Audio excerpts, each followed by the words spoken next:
morning, viewers. Thank you very much. Welcome to Punchline Africa Television, broadcasting all the way from the political command center.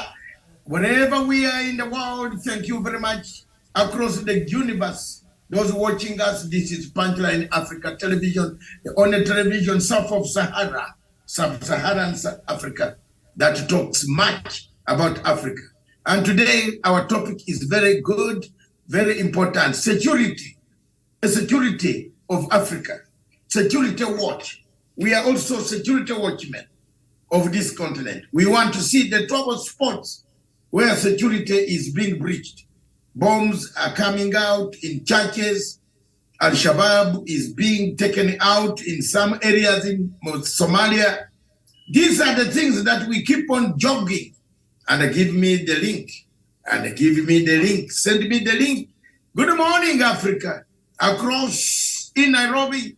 Good morning, Miriam Ogoto. Very good morning to you, Doc, and good morning to our viewers. Yes, thank you very much. Elvis Wanda, our correspondent in Nairobi. How are you, sir? Very fine, Dr. Masanga.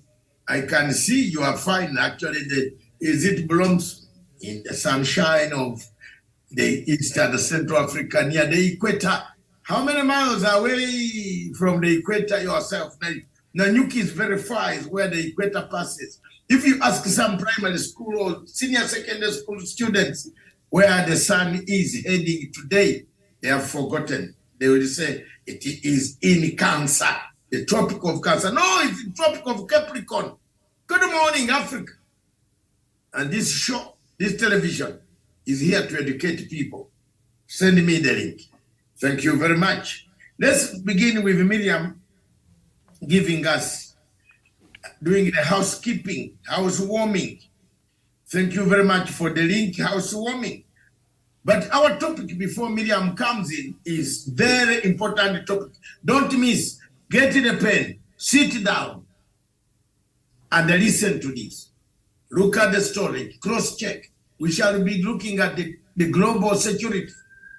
What is going on in Ukraine? What is going on in Africa? What is going on in the DRC Congo? But the topic is the volcanoes of Democratic Republic of Congo. We are not talking about the active volcanoes. We are talking about conflicts. We say we have ceased fire. We go and capture more territory. We say we have stopped. We are fighting heavily. We say, is this is something clone the strategy. You see, when you clone a strategy, you tell a lie, then use it while people are looking that way. You are hammering somewhere else. Good morning, Miriam. The DRC Congo comes on the spotlight today. And don't forget, last night we had a very fruitful discussion on the country called Sudan. The smoking gun in the politics of Sudan, whether you go, whether you want to do business, whether you want to create an empire of what I'm authoritatively telling you without fear. And I'm now telling you without fear because I know Sudan more than some people know. You must remove the ICC. Take the ICC out, Sudan will be very stable. And that is the topic we had last night. If you want to take my advice, take it. But if not, read Matthew chapter 10, verse 14 carefully, and then come back to me. Every time I talk about this ellipsis, saying what's going on in my brother's head, I just want to tell you, read that if they don't accept your information, shake the dust, carry it away and go. Leave the town of Philippi and walk across the towns of Syria. That was the journey of Paul Miriam. Thank you very much. Take it away from me. All right, now the Standard newspaper from Kenya, the main headline, dream schools that top KCP pupils will join. That story is on page 2, 4, 5, and 6 inside the Standard newspaper. Commissioners went into hiding after poll results. You'll find that on page 8. Gatundu residents reject plan for new dam, and then court allows more polling stations scrutiny in Wajir. You find that on page 7. The Daily Nation, Form 1 Blues for KCP stars and parents, what Machogu's plan for junior secondary mean, and then Chebukati's confessions. You'll find that on page 7. Kenyan held in DRC over church attack. That is on page 24. And that's what we have on the front page there. The Star newspaper, DCI officers plotted to kidnap Chebukati. The story is on page 4, 5, and how Ruto's Nyanza trip has altered political terrain, thawed hostility. You find that on page 7, and the main pictorial there is KWS translocates elephants as drought ravages the park.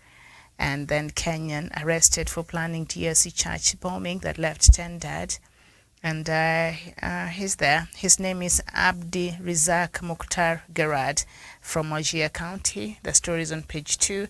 19 counties for ministers on EACC radar of a multi-billion graft probe. You'll find that on page 6. Let's turn our attention now to some papers from outside, but within this region. The Daily Monitor from Uganda, schools defy government directive hike fees. The New Vision also from Uganda, 32 private universities risk closure. The Newsday from Zimbabwe, cops dragged to ZANU-PF ideology classes. And then the Herald from Zimbabwe as well, fugitive killer ex-cop arrested in Mozambique. And the Nation from Nigeria, APC PCC 6 Atiku's probe for fraud within 72 hours. The Guardian as well from Nigeria, subsidy stop 100% fuel importation labor charges government. And the Sowetan from South Africa, vast bite, no quick fix for ESCOM. There you go. South Africa is struggling with its power there, has been for quite a number of years now. Business Day, power crisis, fed up South African readies for battle. That is also from South Africa. And the New Times from Rwanda, over 2,900 Congolese have fled to Rwanda since November. And the Citizen from Tanzania, government reveals economic growth plans for 2023, and that is what we have. And just down there, Samia said to table 4 key issues at the Economic Forum that is goes on annually at Davos in Switzerland. I think it's ongoing now. So that is what we have on the front pages of some of the regional newspapers from across the continent of Africa. Doc, back to you. Yes, good morning, Miriam. From here where we sit, the newspapers are very interesting, and not everybody is happy in the world. Yesterday, I was meant to join you on the topic of the cost of living across the continents, across the world. But I want to tell you that as we join Davos, as people go to Davos, I don't know what they are going to discuss. This is a club where people, Miriam, are going to sit and look at who is wearing the suit, the best suit, who is having the money. People are aiming at our resources more than aiming at, upgrading Africa's resources. There was nothing like a Davos. What does Davos help Africa? Without Africa, Davos would not be there. Did you know that? Where would Davos be? The Swiss collect all the money that we Africans go and bank in Davos. My dear sister, we bank this money, wonder, we bank there, and then you die. Look at Sam Abacha. Abacha took all the billions from Nigeria and ended up banking these billions in Switzerland. So when he died, what did the Swiss government do? They go to the asset recovery, the dead, the living, the newly born, the due to be born. There's a department like that. And they check who has not been claiming this money. They take it. That's why Switzerland has made money, it's neutral, but it has made money out of the stupidity of we Africans, Miriam. That's where we are. So the cost of living when you sit in Davos, what are you telling us? What are you discussing in Davos? What will affect Africa? Why do you waste our petrol, our fuel, flying to Davos? To do what? Hey, Africa, to do what? What if you cannot even allow salt to cross over from one country to the other, how are you? Do you know, Medium? You know the most expensive public sector in the world is found in Africa. Do you know that? How are you going to produce,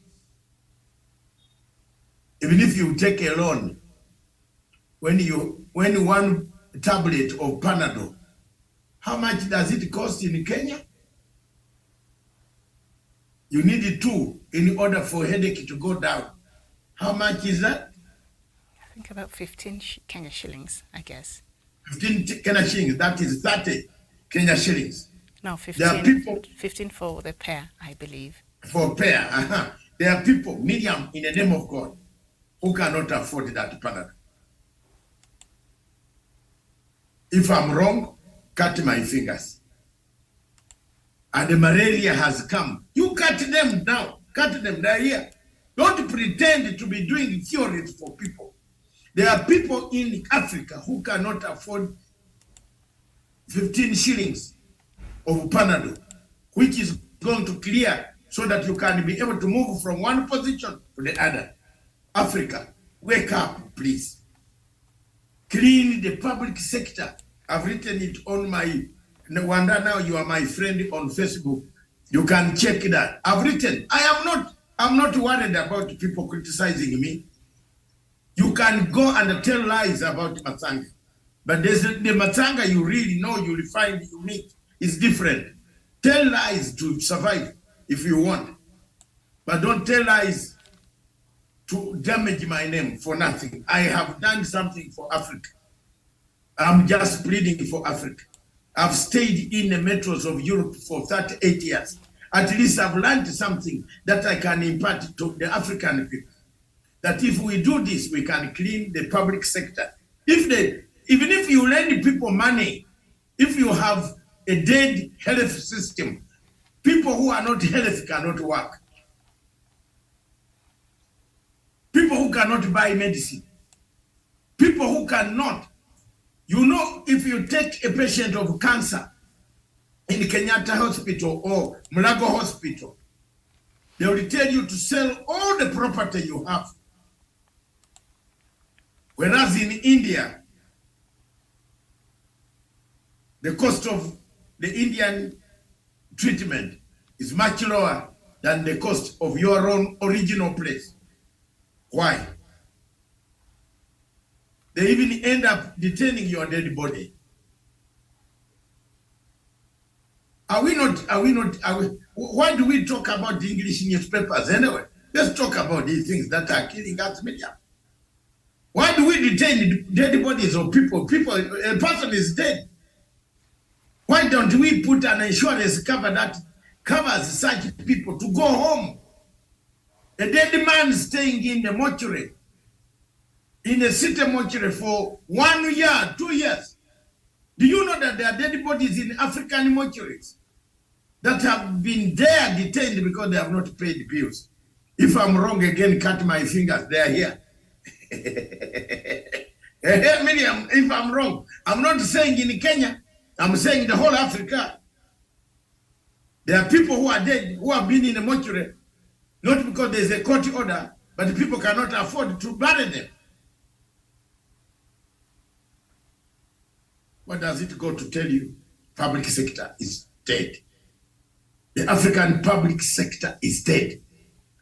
Public sector means transport, means food, means security, means health, means everything is dead. That's why you are finding so many of these younger men ladies and gentlemen, viewers across listening to me, they have decided to find alternative means of living because of a dead public sector, because of a dead situation of managing our affairs. A tablet, 2 tablets of Panadol, malaria, tablets of Panadol cost 15. Malaria dose costs how much? How many countries in Africa which are malaria free? Very few. Even in my own country, Uganda is not malaria free. So when a plane is leaving Heathrow Airport, they first of all, or if it is leaving for Heathrow Airport, the pilot has instructions to spray that plane. Where are we heading? Where are we heading? Where are we heading? We are heading in a very terrible situation. Anyhow, let's come and discuss the issue of the newspapers.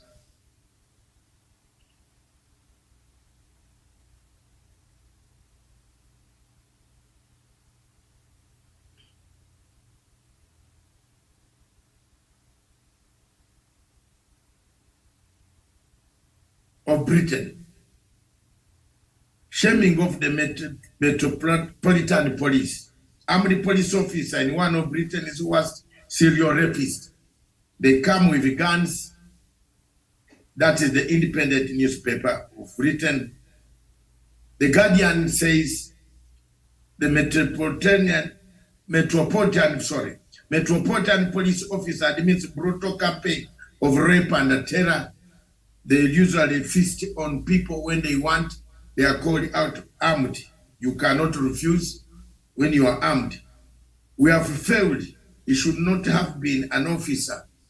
The Conservative government is now, the Daily Telegraph says, they have failed the government. They better quit and give another person, another alternative. We need another agenda, Miriam. The agenda in Britain has collapsed. The Labour Party should give new impetus, new direction, new foreign policy. Why? We are now battling, as we are going to see in Ukraine. I think you saw the article that I put up about Ukraine. We are about to be embarrassed because Russia is about to finish this. And we shall all come back. What a mess in the Security Council. Where is the Security Council? Anybody tell me there's a Security Council in the world anymore? The two powers are fighting and then they go to the Security Council to do what? To look at themselves and smile and kiss each other and drink coffee? Look at that. Russia is about to finish this war. They have earmarked all the territory. They will soon occupy it. Do you know how many hundreds and hundreds of thousands of refugees from Ukraine that are flowing into Germany? The European countries are going to say, we surrender. We don't want this war. Let's go back on table and have an agreement to stop the influx of refugees. Yay, yay, yay, yay. It becomes an international security watch. It's an international security. You must, when the movement of people, human nature, they are also terrorists moving. Those who are in Ukraine, they are moving elsewhere to cause us a problem. So the Daily Telegraph is saying we have a problem. These are some of the things that we should have seen. We need a change. We need a new government. Just how many more monsters are in uniform in Britain? Many of you in African countries complain about the police, medium, especially the police brutality in your country, Kenya, and you complain, you condemn the police. But police has got a bad name everywhere. Now in London, there's a group that goes who are armed over 1,600 rape cases. When they come, they find a beautiful lady in the house. They look at you. They threaten you have the gun. They do the rape. Now, the papers here have exposed them. And they have exposed one of them who was captured by a video, amateur video, raping a person who called for 99 to come for her. These are some of the most murderous things. If this happened in an African country, they would put sanctions on it. They will say, put sanction on Zimbabwe. There you are. That's the story covering all the newspapers, how the Metropolitan Police officers raped their victims who called them for 999 help. Isn't it sad, Miriam? Back to you. Let's discuss any of the topics that is itching your heart now, that you feel like punching somebody and punching that laptop. But not me. I haven't done anything wrong. Don't punch me, punch Wanda. Thank you very much. Back to you in the studios. Mm-hmm. Wanda, I think I'll skip that. Wanda, do you want to comment on any of the stories now? Mr. Wanda, you have been excused. You will not be punched. Are you there? I am. I'm okay. I'm okay, Miriam, unless you have a specific section that will need us to at least shed more light on. Okay, so there's no news in the but African or UK. Miriam, before you come in, Wanda, are you comfortable? Yes, I am. With your report that came out. Which report, Doctor? We read the papers. We are not supposed to talk much about it, but it is now making headlines worldwide, actually. So I don't know. The report that came out about elections in Africa. Let me generally say this. Are you comfortable with elections in Africa, Miriam, given that we have 9 countries? 9 countries going to elections in Africa this year. Please, let's put that question, and then in this context, we can scratch a bit. Are you comfortable? 9 countries, Miriam, going for elections. What trouble do we expect here? Are they not more than brewing volcanoes? Is the lava not brewing? Miriam. I think the what do you call it? The premises of the elections in different countries are predicated in different factors. So every country has its own unique background and unique underlying issues and unique way of politics. So it's very difficult to answer this question in general unless we look at specific countries. Then it will be, I would love that, just going into specific countries and look at, the factors there that might perhaps set up these countries for a chaotic election, because the factors differ depending on what we are looking at. So I think it will be difficult to just give an overview, a general overview, I think, for myself. Yes, Wanda? I'm holding my rosary, praying for Africa. When I look at the list of the countries and the history of the very countries, it only leaves me with a rosary and pray that the gods hears our prayers so that we don't experience the bloodsheds in Africa, so that we prove people wrong, although it really needs serious faith and God's intervention. That when you look at that list and look at specific nations and their history, and especially political history in those nations, it's not very promising. On a sincere note, it's not very promising, and all African nations, regional regroupings need to watch over their brothers that are going to elections. If it is a country in the Western, then let the Western unions take care of one of their own. If it is within the eastern part of it, let the East African community take care of their one of their own, because history does not paint it so nice in these nations. Why are you holding the rosary only? Because before you answer, Miriam, read for us the 9 countries. You have them somewhere. If you have, I know there is Zimbabwe, there is Nigeria. Those are the countries that I know are holding elections this year. There is Democratic Republic of Congo. Is that not Rwanda is right to hold a rosary there? Because given the volcanos of Congo that we are going to discuss now, those are 3. Which other countries again holding elections this year? There are 9 countries in Africa. Have you got them as we go on speaking? You are right. The volcanoes are very clear.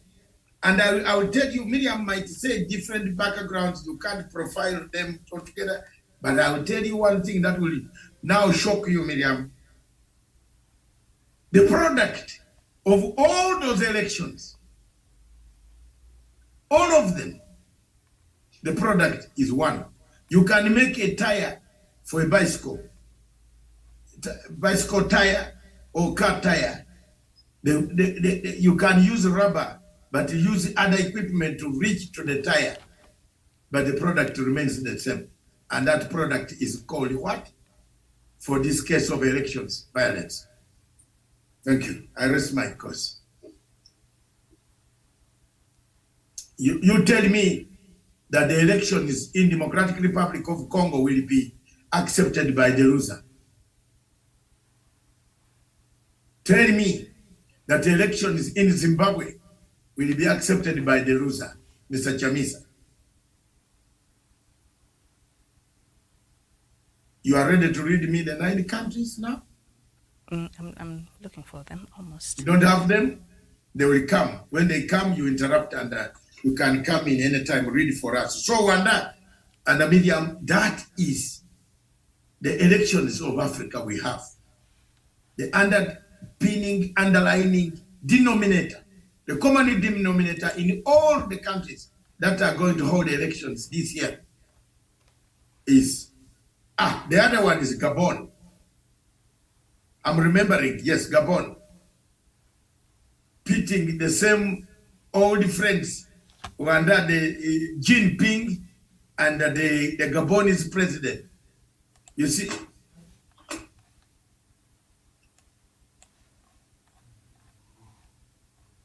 all of them doing the same. I'm telling you, are you ready to, you got them now? Yeah, I do have them here. There are about 23 countries, but they're going through different elections. But the ones that are going through their presidential elections are a handful. And we do have Gabon, like you've said there. Then we do have Liberia also. We do have Libya, Madagascar. And then we do have, which other country? Nigeria, Sierra Leone, Somaliland, South Sudan, but it postponed to next year. And then Sudan, which I highly doubt. And then also we have Zimbabwe. So just a handful of countries. The rest of them will be having their senatorial elections, the House of Representatives, the local governments and parliamentary elections and things like that. Yeah, so that's what we're looking at. I was right. There are 90 countries that are going through, and one was postponed. So there are 8. South Sudan will not conduct this year. So in 9 countries, tell me, what election will you hold in Libya? What election will you hold in Madagascar? What election will you hold in Gabon between Jinping? The other time, 5 years ago, the Jinping side came and burned down the church, and the Senate, the Supreme Court, the Parliament, it was burned down. What are they going to burn down this time if they lose? And I'm told we have elections in Cameroon. Yes. Oh no, Cameroon has just conducted elections. And Mr. Paul Obiya was given a nods up according to the seats covered. They did is it in 2018 or 2019? Because their term ends in 7 years. One term is 7 years. Yes. So they still have a number of years to go, yeah. So, Miriam, that is the nature of African politics and the nature of the product in East always, the product is the same. You expect complaints, demands, and the Rwanda is right to remain with the rosary. So the outcome is usually they mirror each other, but what predicates this kind of outcome sometimes do differ, but a lot of it is the faulty electoral processes that are as a result of we have very dangerous electoral systems. And Miriam, believe me, it is not the people. It is why then should 21 million people register to vote and 9 million don't turn up? Why then 16,000 million people register to vote, only 9 million vote, and the rest 8 disappear? Why is it that 84 million people register to vote and only 28 million vote? 56 million disappear. Voter apathy. Then there must be something wrong with elections. A lot of things that are wrong. Is it the elections or the leadership that perhaps And, the people who now you are going there. the people who offer themselves for this position, perhaps the people don't have enough confidence and they don't get a better choice between the people who have offered themselves. So they decide, instead of just stamping some mediocre person to lead this country, I'd rather just stay away, because I don't feel any of them is representing some of the things that I would love to be represented or to be addressed. So I think that has to do a lot with the voter apathy. And then the issue of stolen elections, that is a call throughout. There's always someone has stolen, biometric has been messed up, electronic process, this and that. So that also kills the confidence that people have. So these are just some of the I am not going to remain with the rosary like my friend Wanda. I think I still remain some energy to criticize that some African countries should not actually even hold elections. That's all I can say. My country, Uganda, has held from 1985 to date.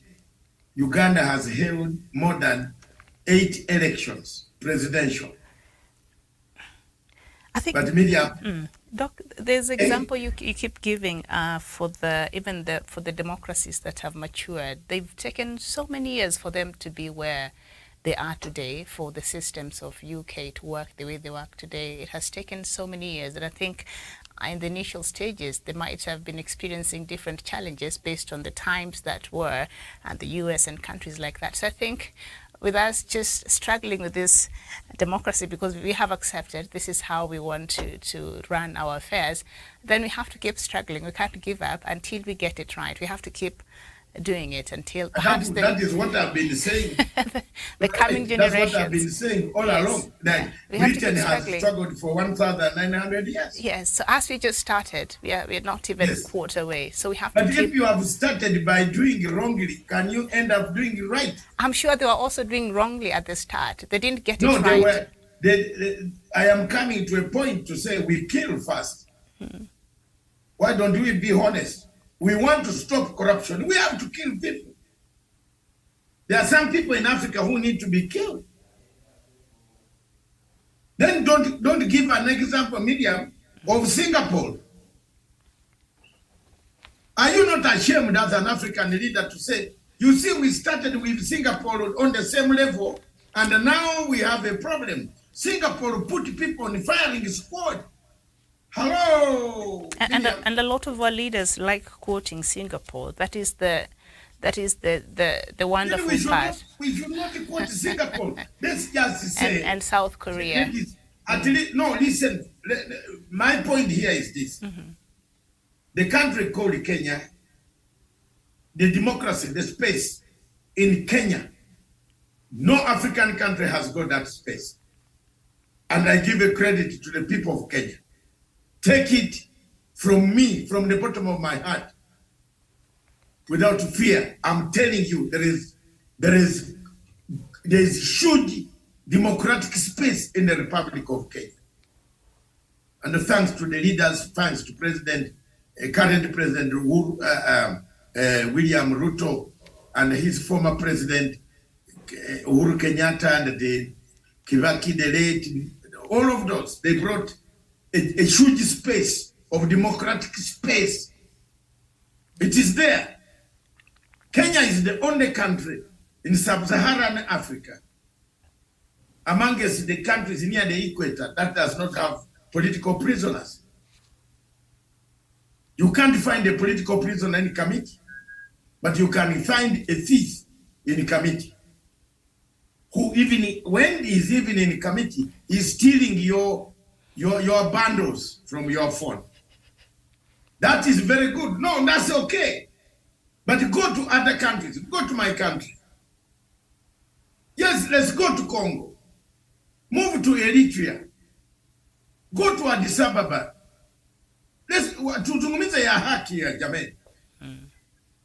Just 2 weeks, 3 weeks ago, or 4 weeks ago, Mama Samia Suluhu, after pressure from so many of us, quiet friends, saying, jameni, wachana watu, those men of Chadema, whom you have locked up of trumped charges.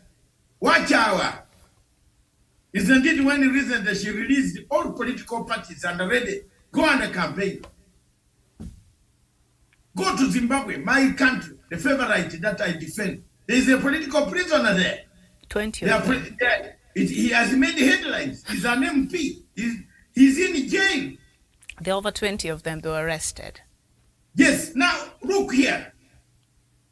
This is not, we must speak openly. Go to Botswana. These problems bring insecurity. The more you go and detain your opponents, the more insecurity and the security of your nation changes. So, Doc, can you really... Botswana was a very good example of Africa.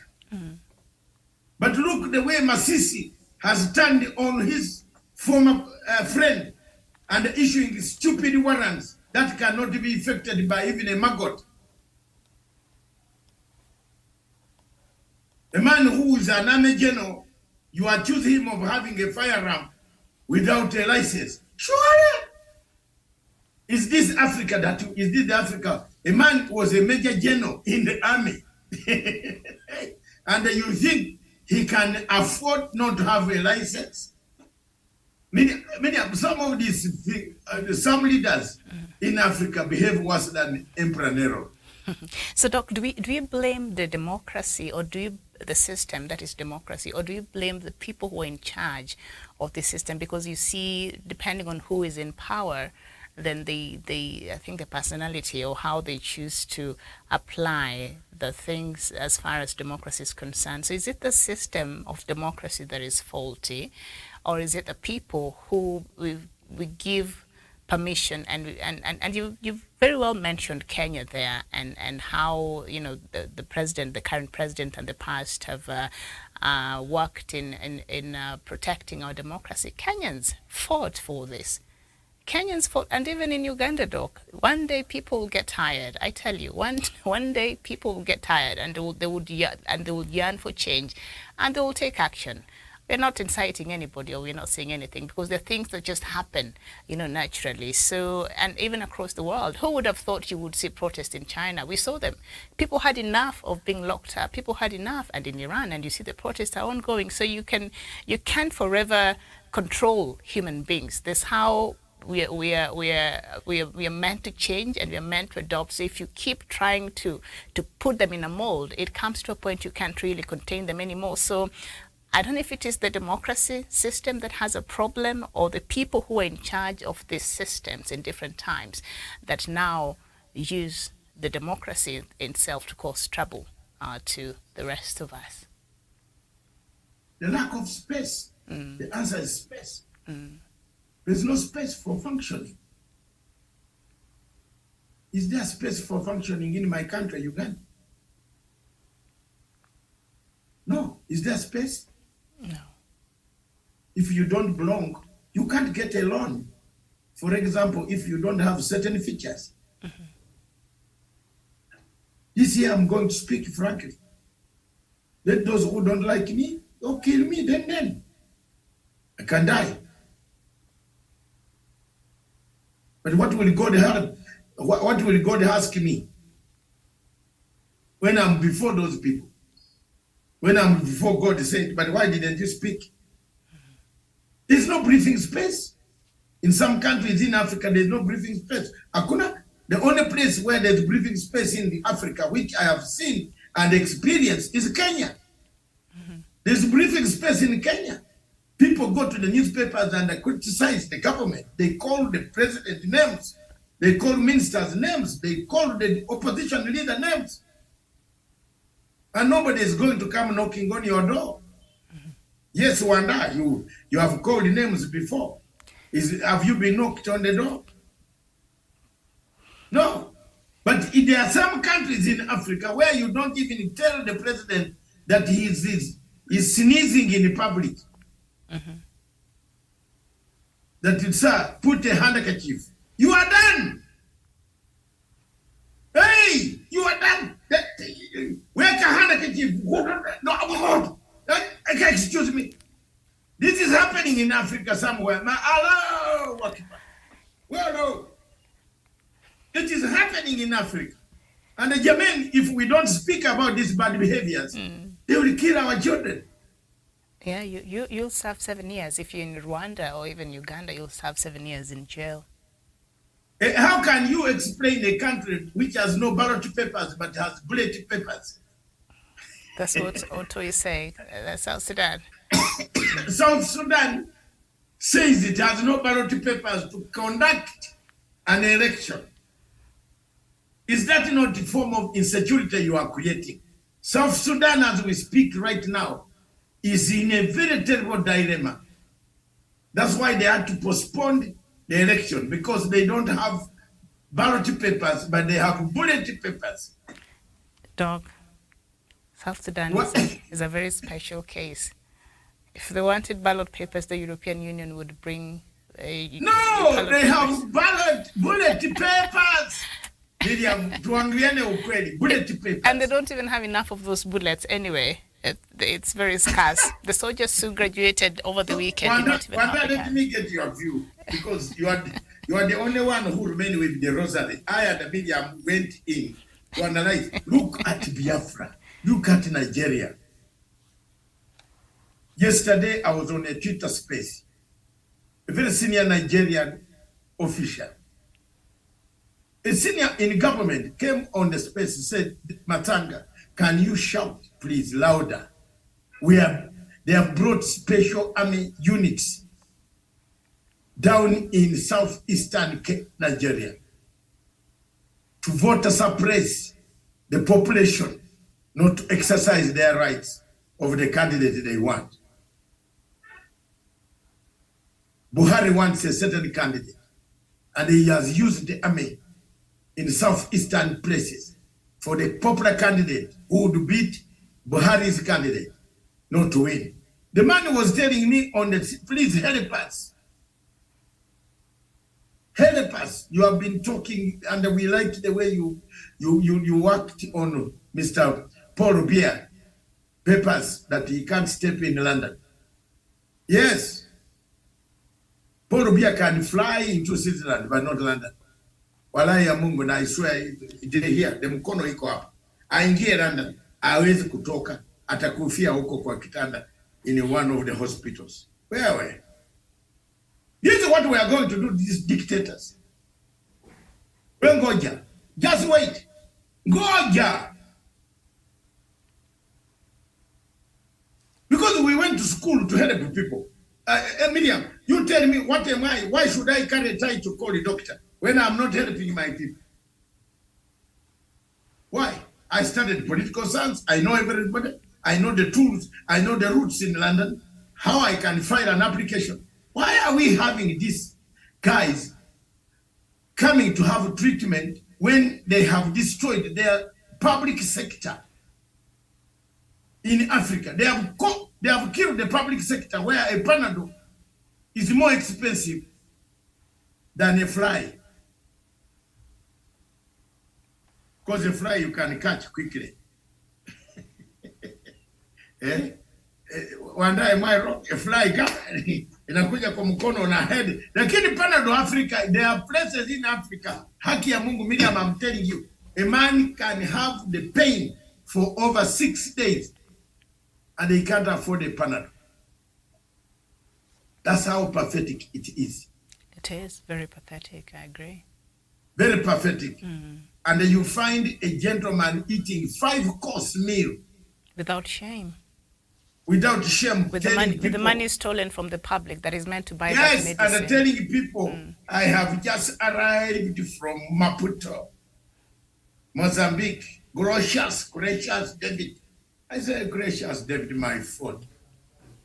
I told him, my friend, I met one person, Miriam, recently, and he invited me for coffee. And when we went to sit down for coffee, he started telling me how he has just come to draw money. He had come to draw what? Money. So I looked at his shoes. You know, for me, I wear moderate shoes. That the shoes like those of Kenyatta, your former president, moderate. We are all the people, we are clerks. The one that does not finish the soul.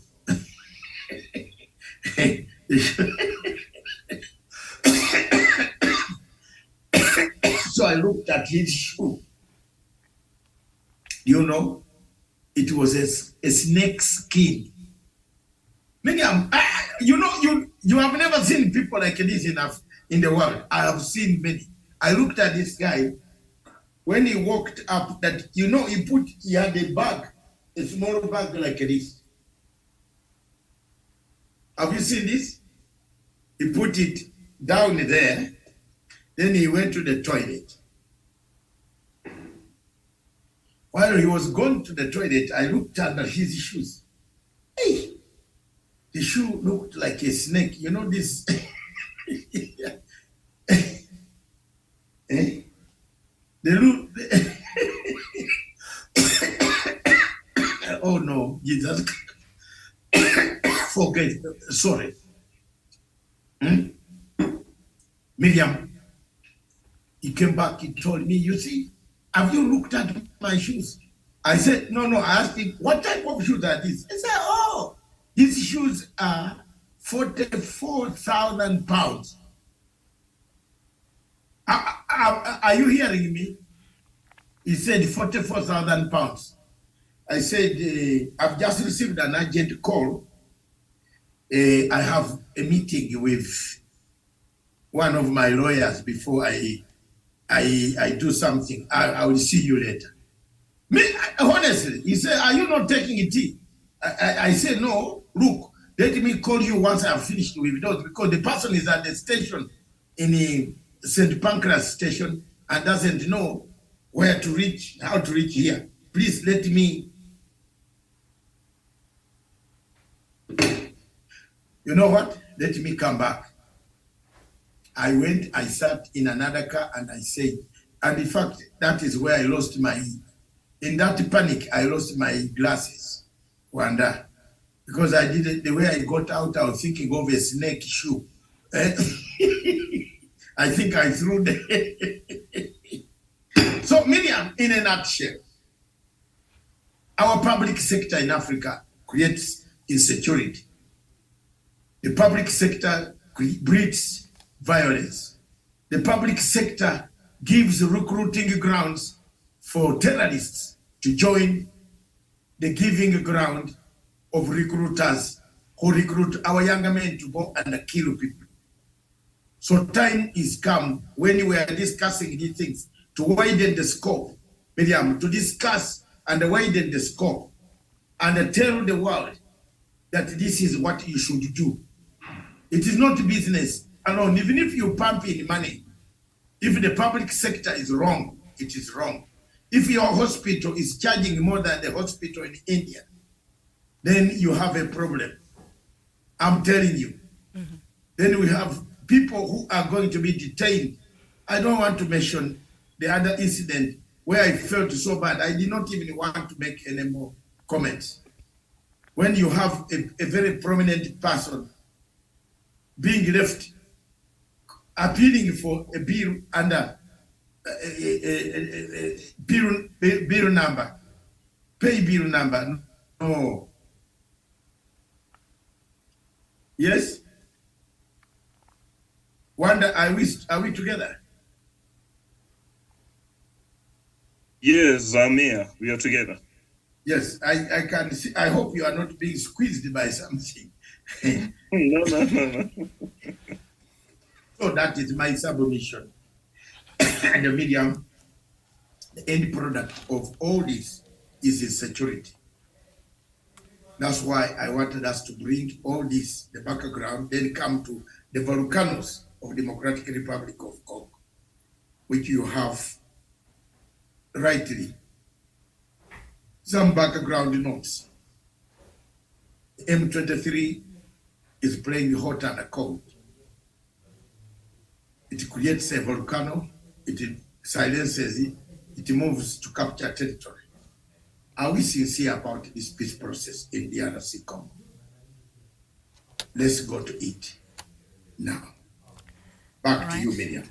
Okay, so the latest from the Democratic Republic of Congo is that the country has received military equipment from Turkey, with Ankara showing intent to tighten relations with Kinshasa just under 3 months after the nation was freed to purchase weapons from the global market. Last weekend, Ankara's donation arrived in Goma, the largest city in North Kivu province, the region that is currently in the grip of conflict pitting the Congolese army FARDC and the M23 rebels. The region is also home to hundreds of other rebel groups who routinely launch attacks in and outside of the Democratic Republic of Congo, making the conflict a regional problem. And also the M23. Last week, rebels agreed to continue their orderly withdrawal from conquered territory in the Eastern Democratic Republic of Congo. Former Kenyan President Uhuru Kenyatta said on Thursday. Uhuru Kenyatta, who plays a mediating role in the conflict and represents the group of 5 East African countries, spoke with M23 officials, according to press release by the former president released after the meeting in the Kenyan coastal city of Mombasa. And part of former President Kenyatta's statement read as a pledge of goodwill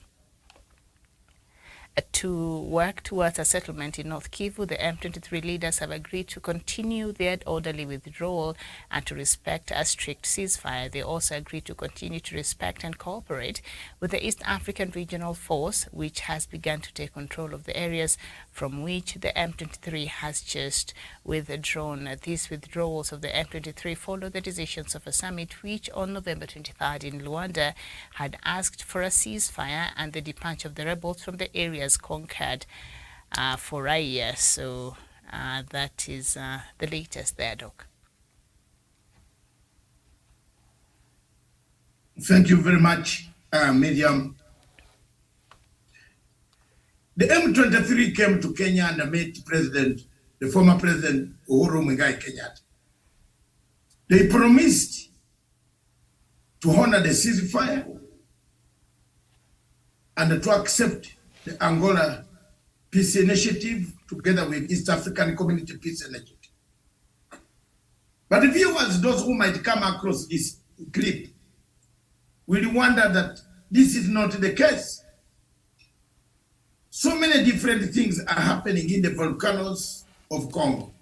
That's why we titled this show today, The Volcanoes of Democratic Republic of Congo.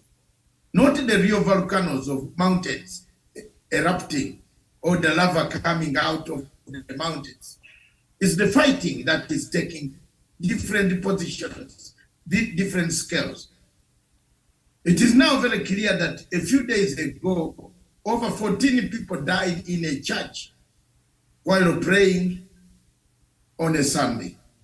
They were killed, murdered in cold blood when an attacker, a suicide bomber, planted bombs and killed the people and several injured. What is making it very difficult for DRC Congo to pick up this and to make sure that there is a change, that there is a way forward to change this narrative in DRC Congo? There is one thing that I've said about the peace process, Miriam, in DRC Congo. Whether you like it or not, it will come to pass. As long as the key actors, the key supporters of the M23 keep on running and flying out of Africa, going to other places, while the situation at home becomes very complicated. As long as the supporters of M23, the funders, the equippers, the logistical supporters who give them logistics on how and where and the military know-how, this war in Congo might not end. That's point number one. As long as Congo is not rearranged, infrastructure reaches every corner, we might stop this war now, but another one will erupt. Why do I say so? Another one will erupt in the southern part of Congo. Americans have opened an axis of collecting cobalt, copper, coltan, and other minerals that are needed for manufacturing of very important items that are needed in the world. So as we stop the eastern flank, the southern flank is opening up, Miriam. What is it? What do we really want? Zambia has signed an agreement with Congo and the US to supply, to give them their supply chain apparatus, where China itself went and rehabilitated the copper mines of Kitwe, where copper is mined in the biggest copper mine in the world. Are we safe? Are we not creating insecurity around the region of East and Central Africa? Are we safe? Are we not connecting security in DRC Congo, where we, in the eastern part of it, we are still battling with several groups of 123 rebel groups that are on the territory of Congo? What do we do with this type of narrative? Where do we go? What went wrong? What solutions can we find for DRC Congo? What can the mediators take from these lessons? Those are the questions that we want to wonder and other people to answer, and Miriam to tell me. And me, I might not have the answer, you might have not the answer, but we shall only talk our minds and see what we can do. Wonder.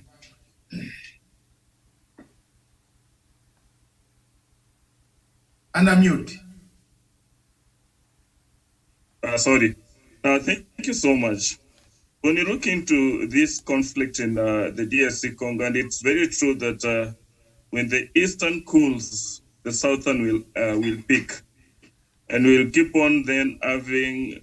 It's like a swing, someone going up, the other one going down. I mean, we're in a balance. Now, at times I look at the discovery and the innovation and invention of these mobile phones, the technologies and all this.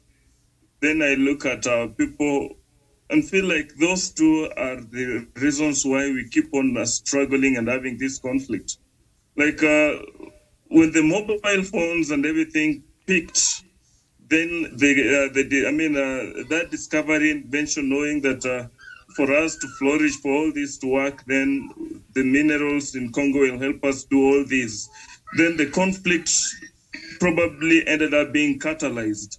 Therefore, I feel like this conflict, for us to find a solution to it, then we need to look at these, these industries, look into their chain, where they're getting all this, who is this person that is supplying all these, the raw materials that they need.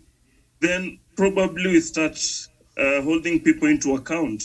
Like let this business be genuine, because from where I sit, I feel like we have businesses that are going on that are not genuine, and such businesses ends up now leading into the conflict in the DRC Congo. That we have people who have interest in DRC Congo, but they don't want to speak out. And therefore, if these people are able to speak out, if China speaks out and do genuine business, for instance, if USA speaks up and do genuine business, for instance, then the leadership of DRC Congo speaks out and do genuine business, then the innocents will not lose lives in this. But what we normally experience are specific individuals, specific groupings that are doing this business, but they are not ready to come out and speak out that we are the ones who are doing, want to do business. Let us sit on the table and negotiate. Therefore, I feel like we are not being told what is happening. If we are able to be told that we are doing business with so and so, then so and so comes on the table and negotiate within the broad daylight, so that every person knows that this organization is interested in this product that you are having, and they're on the table discussing, so they have signed a contract, they're doing business. Then we have innocent civilians that are even very far from these riches or the minerals that will not be affected. But because people are doing business behind the curtains, then, organizations doing businesses behind the curtains, and doing that makes them probably fight each other, pick unnecessary fight so that they will easily get the whatever they want to pick. Then we'll end up fighting each other. And I will always point the first finger at the African leaders in DRC Congo. That you can never have your own home being turned into a battleground, your own subjects being killed on a daily basis, being left as the displaced persons, and you're very okay with it. The grounds that you are getting some few cash that you're putting in your pocket, and your leadership is secured. And therefore, I wish that the leadership of DRC Congo now gets out and do genuine business. Chances are the citizens are not even interested in those businesses, but now they're being negatively affected. Madam? Okay, thank you, Doc. Yes. You are talking of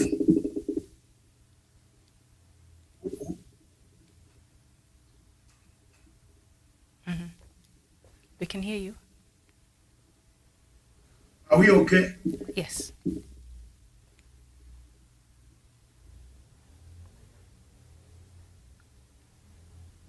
Are we okay there? Yes, we can hear you. Okay. Where Songa, you talked about sincere business. Which country is coming here to tell you sincerely what it wants to do? Even in China itself, when they gave you the SGR, was it sincere? Did they tell you what they want to do? The only thing that you can do for this country, prepare some land for China. I told you this, to remove these insecurity worries, prepare some space for China Northeastern, a district called China District, with a tribe, number 50 what? I don't know how many tribes you have now. They are going to come for their money. They want it. And that will cause insecurity. The security situation will not be the same when you just shortchange them and bring these Americans who are still writing proposals. You know, up today, America is writing proposal. We still haven't signed the last paper for even $1 to be on account. Show me one African country which has got $1 that has arrived from America, from the East in December. Show me. He could maybe what was here. I would want to ask my President Museveni, did you get any money? Or you used our tax to go there, then you came back? Did you get any money? No money has arrived. These guys take us around. Now they have slated a meeting in a country called Botswana. While the volcanoes of DRC Congo flare up to see, you know why they have gone to Botswana? Production in Congo is going to be affected by the war. So Botswana can now surrender some of these diamonds directly to the Americans, because Congo will be impassive if Kenyatta does not succeed. And we pray His Excellency President Kenyatta succeeds in getting the peace process. So the Africa that we want, without insecurity, we can be able to develop our own mechanisms that can help the nation of Africa. But the Africa that keeps on changing goalposts, the partners who keep on changing goalposts, they come without telling us sincerely what they want. There is no sincerity, Wanda. I don't see any sincerity. You talked about the world, the donors to be sincere, even in China. Can China be sincere? Can China be sincere? But if China was here, why do they send us men here only? And they don't send their women?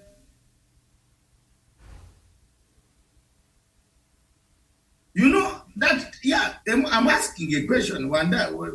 I want an answer from you.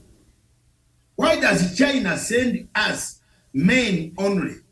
As if men are the only one, yet we, the people who are receiving China, are struggling to do a 2/3 gender rule. You mean there are no engineers in China who are women?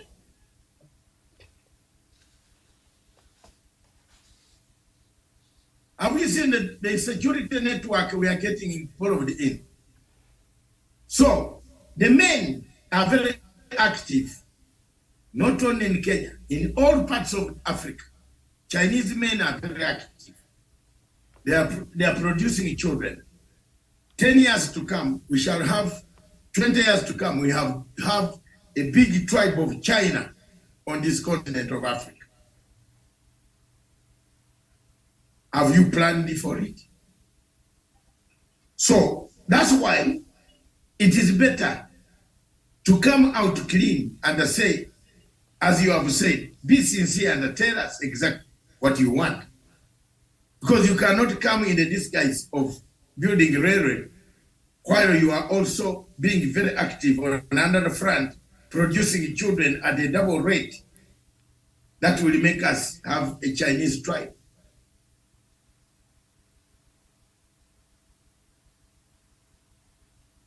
I'm being honest. And if I have a problem, then I'm sorry.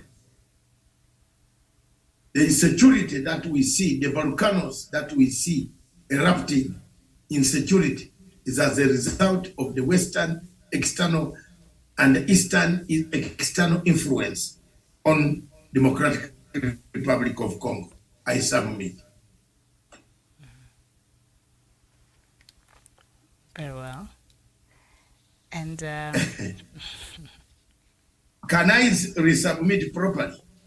That the insecurities, the volcanoes that keep on erupting in Eastern Republic of Congo, in DRC Congo, is as a result of bad elements, external darker forces, both from the East and from the West. Chinese, Russians have now come in Congo. They have created a base where they say, if they don't want you, come to us. We shall give you what you want, including our own men to protect you. Isn't it what Kabila, Mr. Tshisekedi has done? He's brought American, Russians. Those are for the Central Africa, Ngweso, Central Africa Republic. But he's also negotiating with Russians to come. Very soon, they will be Kivu, South Kivu, North Kivu region. Where are we ending? And those mercenaries, I was just watching some news, I can't remember from what country, they've been accused of committing serious atrocities. Their aim is just to kill. That is normally their duty, is just to maim and kill and really commit a lot of human rights abuses. So these countries in the continent that are welcoming these mercenaries, they're mercenaries, so we can't expect anything good coming from them. So I don't know why our leaders here would think this would be the right people to flirt around with. They're courting But what about the countries that you can talk of war mercenaries, but they are business mercenaries? There are countries in Africa that are conducting business mercenary, format of mercenary in terms of business. Because you want more business, you have created a state. Some countries in Africa have become a state of Italy, of Berlusconi. If you are not careful, most states in Africa are going to become Berlusconi state and Aldamoro state. Go and read Aldamoro, go and read Berlusconi, Prime Minister Berlusconi. He has won elections on populism. But what does he do to the economy of Italy?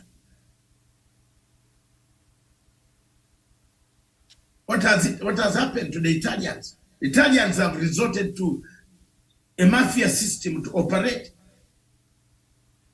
That if you are going to do a clean job in Italy, you don't survive.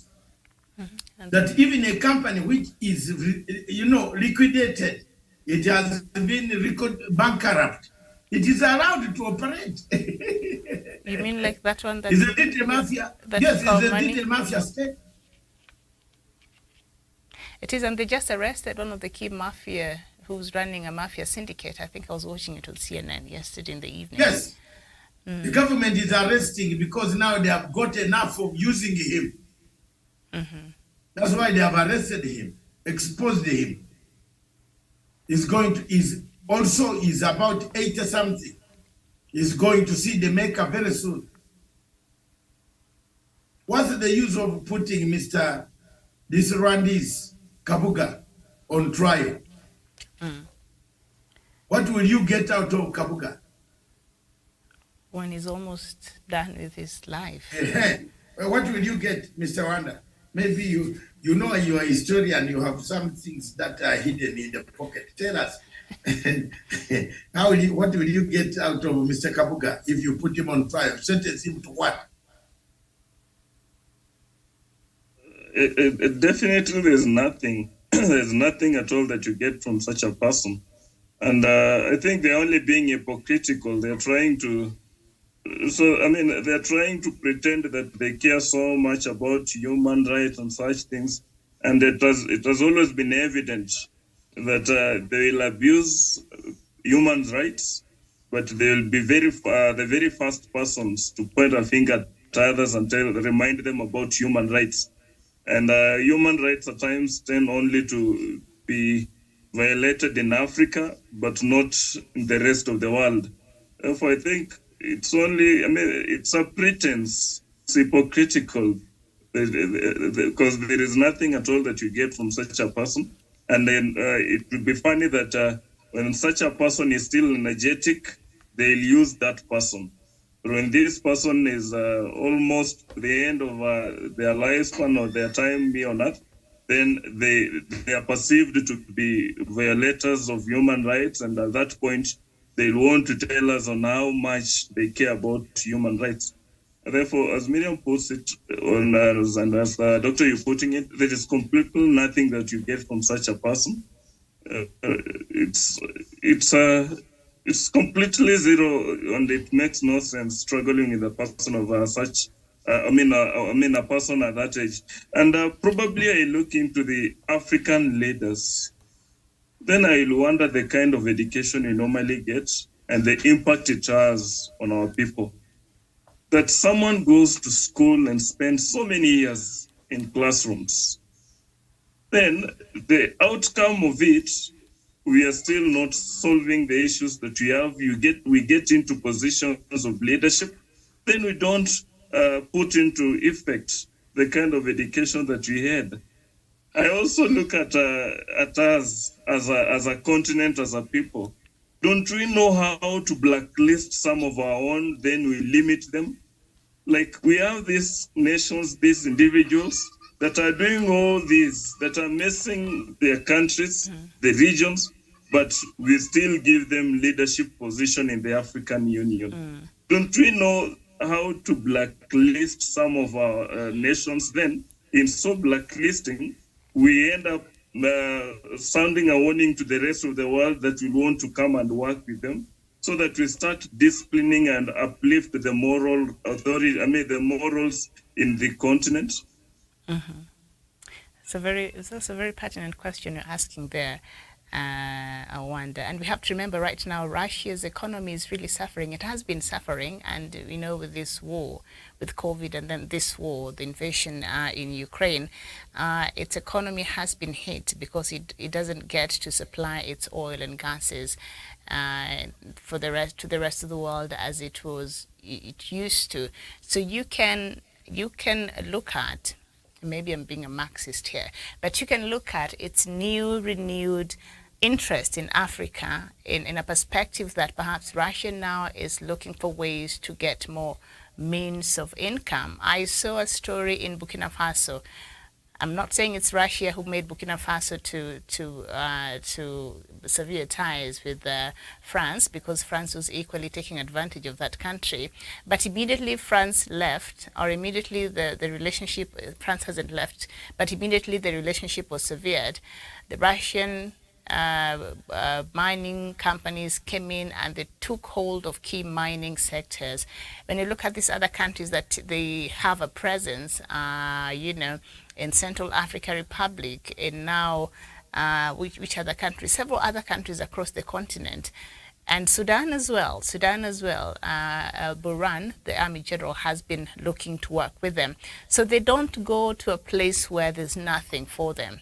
So it could be Russia's looking for other means of to just beef up its income because it has suffered so much from it doesn't sell its oil as much as it used to, and also the war in Ukraine has really costed that economy so much, so it's really suffering. So Russia is just looking for ways to sustain itself.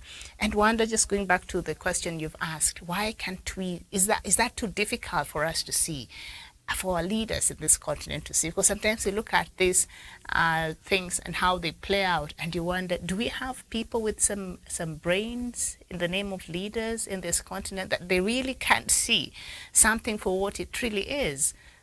So you think you get yourself from one trouble, like Burkina Faso, from they thought they severed their ties with France because they felt there was an imbalance or there was inequality in how they're dealing. But you get yourself from one trouble and then you allow yourself to be involved even a potentially bigger trouble that you don't know how that is going to end. And the history of this Wagner group, it is not a security group. It is not a paramilitary private security as it is meant, as they call it there in Russia. It is an arm of the Russian government, and what it does, if you just read through and see the countries that this Wagner group has been involved, the history should be worrying. And if you think you're bringing them in Central African Republic to help you address the issue of insecurity, or you're bringing them to Burkina Faso to help you address the issue of insecurity, you're sleeping. You're sleeping. Within no time, there's no telling, and that insecurity has not reduced anyway. So I was just reading through one of in the CNN's website, and the former Russian mercenary group employee now is seeking asylum in Norway. He says he fears that after refusing to renew his contract with that group, he would be killed with a sledgehammer. So that's how they get rid of you. So once you're hooked to them, there's no way of you negating. You have to stay with them. Because if they leave you, yes, you are gonna tell the details. Sledgehammer. And we are still we are still allowing these people. Yeah. There you are. We still have the Volcanos. We are hiring more. We're still allowing them. We're still flirting with them. We are coming to Mombasa or Nairobi and then lying. Oh, we are okay, and we are going to see. No, You cannot have a ceasefire while you are still fighting in other ways. Either ceasefire, you go to table, give the mediator the truth.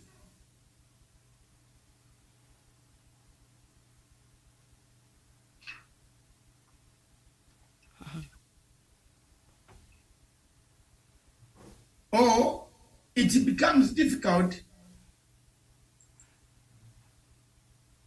My internet is playing and picking photos of Mr. Wanda. I can see that. The two of you are just dancing there. He's dancing. So anyway, it is somehow funny, but you have to tell the mediators the truth. And in William, all what I've seen about the volcanoes of Congo is no volcano eruption island, or no volcano is telling the truth. The mediators are being told lies, while the generals are doing something different on the ground. Until the situation changes, we might not have the silence of guns. Our security has touched on root causes, areas that can cause insecurity, that can begin to give breeding grounds for recruitment of insurgents in Africa. Let's look at areas, seal the loopholes, help security agencies to seal those loopholes, to report people who are not good people in the society. It is shameful to find a Kenyan bombing people in the DRC Congo. It is very, very shameful. It doesn't make sense at all.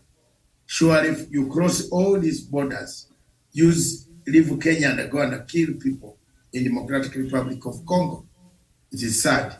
I therefore rest our case that the volcanoes of the Democratic Republic of Congo will keep coming out as long as the actors are not sincere.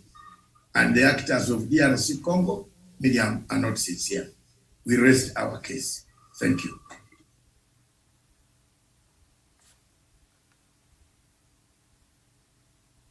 Thank you.